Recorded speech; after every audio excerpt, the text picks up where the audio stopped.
Hi, everyone. This is Jen Newberg, and I'm really excited that you are joining us on Hope Hub.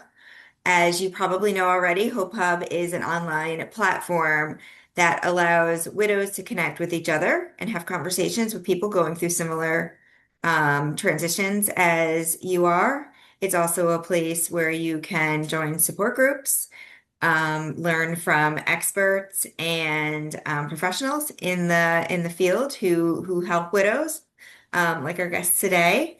There is a directory of resources that you have access to, and then really excited, I just announced my third Widow Wellness Retreat, which will be happening May 1st through 3rd in 2026. And so thank you so much, Lenore, for joining us Hey, thank you for today. thanks for asking me. So happy to have you. As I always do, let's just start, with an introduction, who you are, how you got into doing what you're doing, and, what you're most passionate about.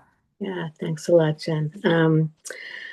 Well, I'm a psychotherapist. I have a over 25-year background career. I also have a background as a career and executive coach. So I sometimes clients get value from both.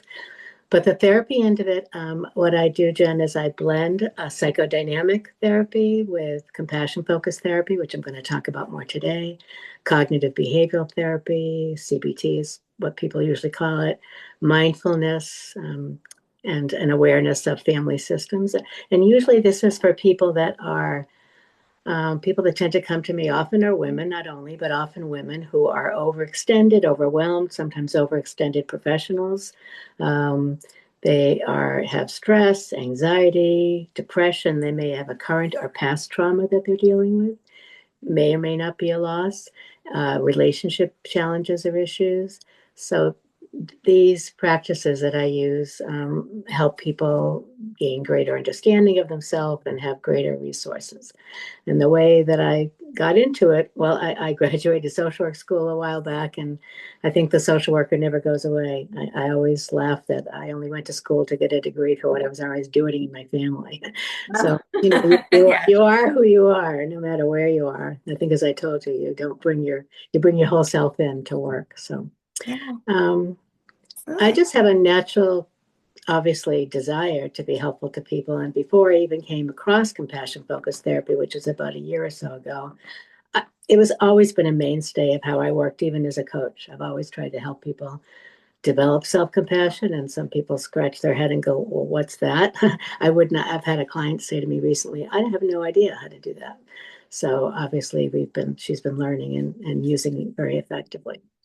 Um, so the compassion focused therapy has really become a base for me. And then I use these other tools when people need them. I use my psychodynamic understanding of people's backgrounds.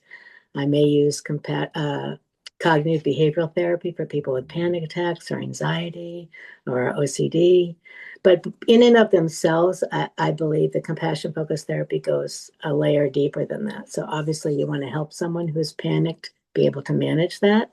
And research often shows that if people don't go further with that, they tend to relapse sometimes. So having greater self-knowledge underneath that is like the foundation. And that's why I appreciate it. And then as I told you, the part that fascinates me is its brain science. So that's pretty interesting that all this is not just a nice to have, and it's not about being nice to yourself, it actually is our emotions both ways. We're affected by negative or difficult things around us that affect our brain and our hormones. And then the opposite happens when we add a positive intention, activities. Um, this increases our emotional regulation and also shows up in our brain. So it's that part really fascinates me because that's the part that's been studied and shows that this actually has some basis of ability. I hope that helps. Yeah, no, that was great. We are talking to people right now, to widows who have so much going on in their brain right now. And so, in these conversations, I want to make sure that we're keeping them as simple as possible. And so my simplest question, based on what you just shared with us, is what is compassion-based therapy? Yeah. What does that even mean? in Well, in the simplest of terms. sure. Well, compassion, in a more formal definition, is a basic kindness, but it's also an understanding of an awareness of your suffering and the suffering of others, and a willingness and a commitment to do something to relieve it. So that's a long sentence, but that's really what it is. An Okay. awareness of your own suffering, other people's suffering, and awareness and a commitment to do something to relieve it. Yeah, and So, that's really I talk a lot about people say to me a lot, I can't believe you started a business 7 months after your husband died. And I explain that while it was driven by my desire to help others, it also helped me heal too. And so it was absolutely. that exchange of compassion, where, I was able to help people and they were able to help me in return. And I think that that compassion exchange is a really powerful tool. It's Well, the it it's the it's the pay it forward model, if you will. And so, like you said, understanding um, where your own loss is and then helping other people. Yeah. So it obviously it must have affected your brain, I'm saying, because in Mhm. order for you to reap any emotional, physical, mental benefit from it, you were affected by that interaction more than just in your feelings. It affected your whole body. And Right, that's something people don't realize usually. Why would we think about that? But it does. right. That's Um, it that's really affects our interesting. yeah, our hormones and our neurons. So, compassion focused therapy was developed by a clinical psychologist in the UK about 30 years ago. It's been widely studied and it's used for a number of areas. It could be grief, could be mental illness, it can be eating disorders, perinatal issues. It just keeps on expanding and the research keeps on expanding. So, that's again, I'm kind of a learning focused person. So, that kind of fascinates me. But what it does is it, as I said before, is it helps people develop awareness and practices. The practices are a big part of it for people to foster more warmth, to help them, hear like inner critical thinking, which actually you probably recognize this gets amplified during grief. Hmm. We don't come to grief without anything else coming from our past. We might come from other issues. They might be family issues, self-talk issues. Not everyone who has grief has a clinical diagnosis because it's not a clinical diagnosis. Hmm. It's not Nothing's wrong with you. The only time something happens is when it's compounded by other things that maybe haven't been resolved. So compassion focused therapy really helps people, grief or not, engage with their emotions, increase their emotional regulation. People talk a lot about dysregulation, helps regulate you, and it makes you more, particularly in grief, more available to accepting support from others, which I imagine you might hear a lot from other people. I mean, I can do it myself, I don't need it, or I don't know how to ask for it, or, there's a range of feelings I'm sure that you're hearing. So the aspects of compassion focused therapy that help people understand themselves and then teach them practices, um, help them develop a greater well of understanding and an ability to go deeper into their difficulties rather than dismiss them. And a good therapist or coach and someone like yourself are people that are walking alongside someone helping them do that. But you need to develop the compassionate practices and self awareness as a baseline first, at least in the therapy, before you go taking people into the painful places. You need to get people ready, you need to prepare the space. Well, So, you hit a very prominent comment in the widow community. I always say leave your self-reliance at the door, because nobody can do this alone. It is a community effort. And that community can be, as I mentioned earlier, the reason why I developed this platform is the community can be other widows, mhm, but it can also be professionals and experts in not only the grief space, but the life space. And, or I have to laugh this morning. went online to my local, there's I live in a town called Natick, and there's the Natick Mhm. Moms group, and it's where everybody goes to ask, I need this person, I need this Mhm. person. And I went online this morning, I said, I need a handyman. I mean, I have like 17 things in my house that I need Mhm. to redo my light. My mailbox fell over. And so, asking for help is a huge skill to exercise, when you lose your Mhm. spouse or your Ex- partner. Exactly. And some people know how to do that Hmm. beforehand, and some don't. And some may have known how to do it, but then the grief just throws you into reverse and you don't know how to do that anymore. Or you're dealing with, a lot of social norms. And you probably hear this from people. Right. You should be getting over it by now. People might hear that. And Right. that causes people to feel shame and guilt. And so I did talk to you about the three circles, if you want me to go forward, which is a kind of the basis. And I'm going to show you an image.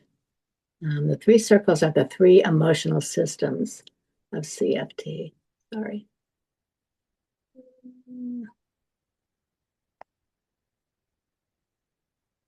Okay. So I don't know if you Oh, could cut okay. off the top Yep. there. What's cut out? Yeah, okay.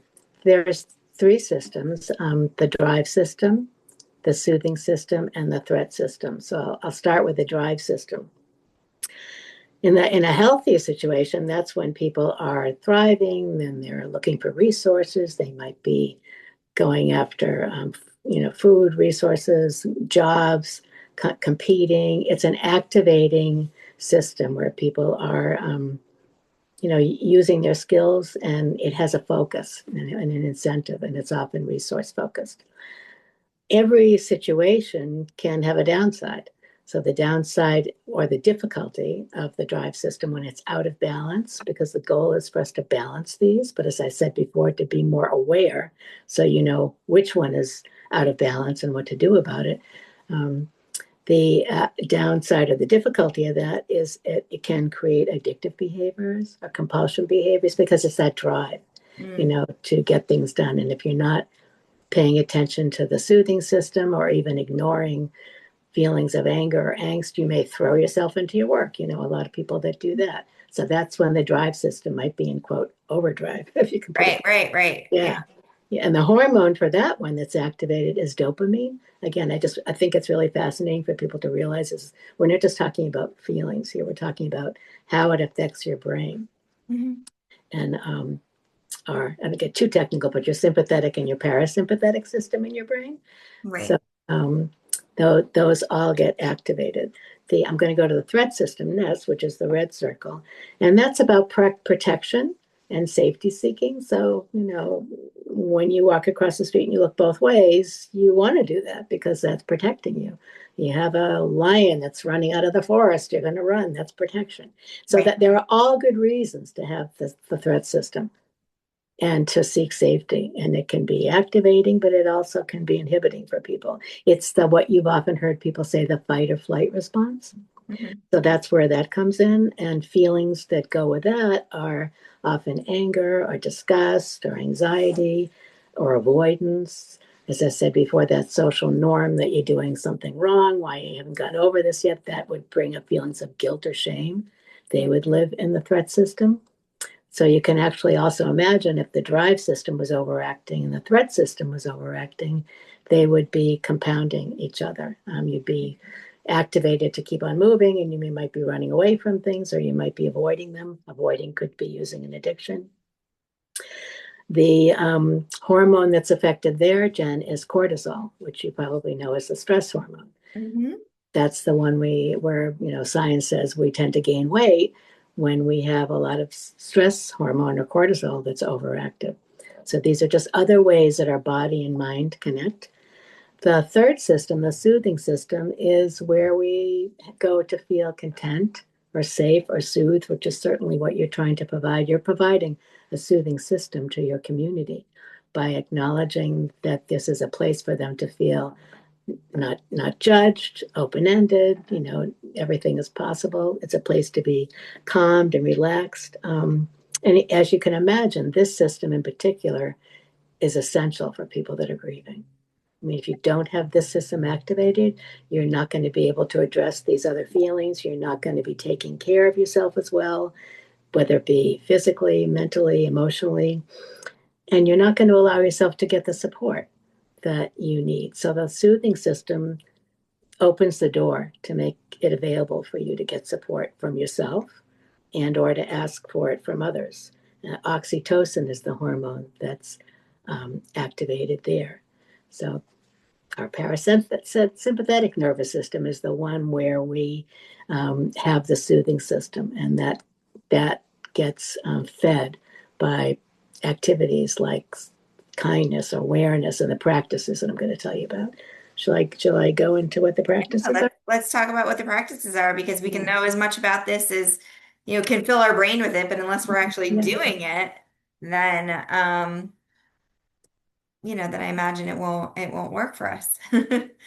Well, you, as I said at the beginning, you really have to have a baseline. You can't just jump into things, and therapy is great, and support groups are great, and not, but if they're focused on fixing things or offering solutions, that's not going to help the person process their feelings. And as difficult as it often is, and I'm sure you've experienced it being the one that's grieving or helping others that are grieving, it's often uncomfortable to sit with other people while they're grieving.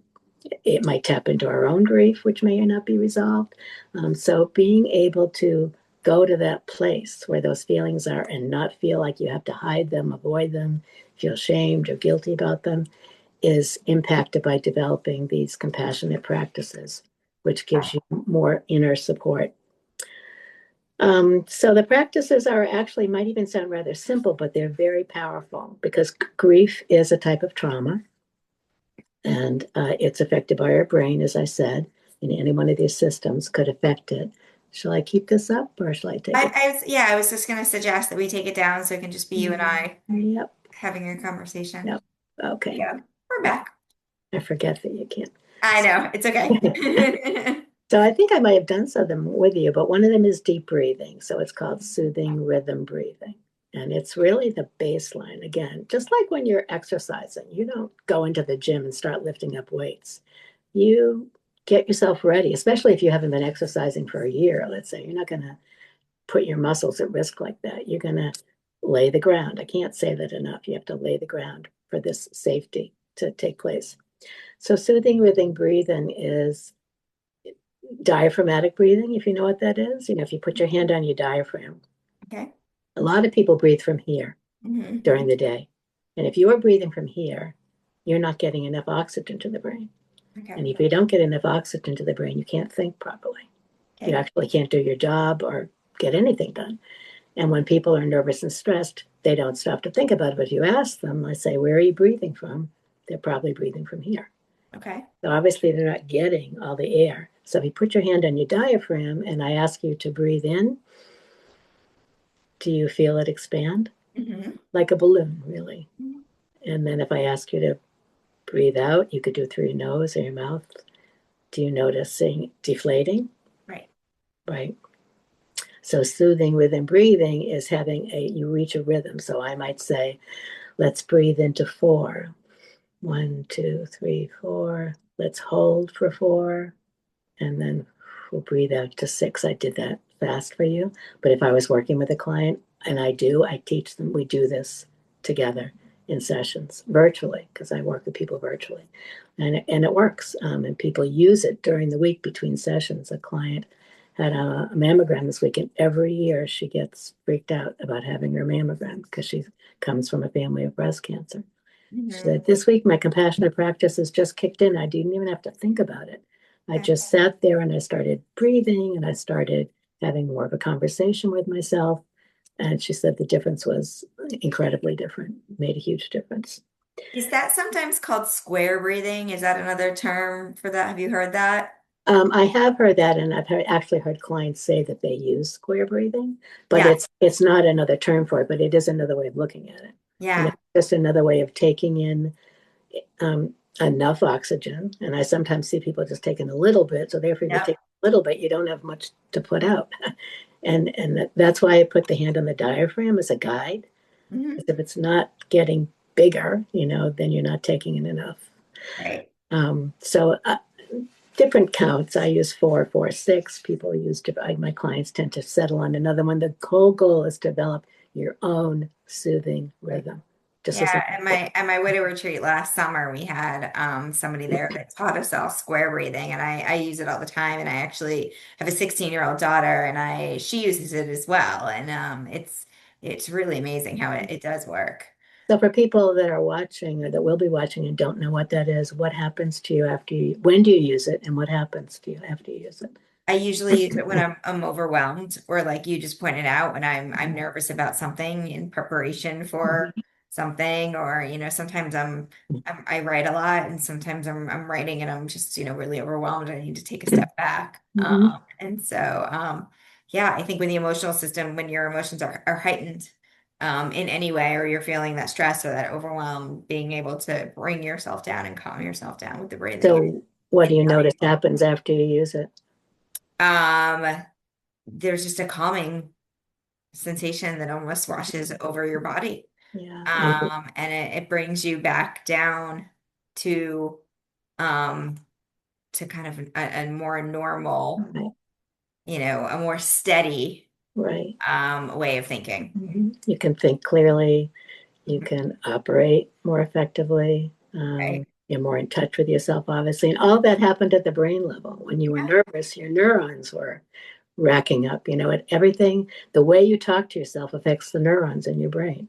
So Yeah. people don't really think about that either. But, your brain is telling you that you're thinking critically. So the neurons get wired that way. When Right. you shift that and have more the positive breathing and positive self-talk, it decreases. The neurons get rewired in a more positive way, um, and those hormones that I mentioned get deactivated, and the more positive ones get activated.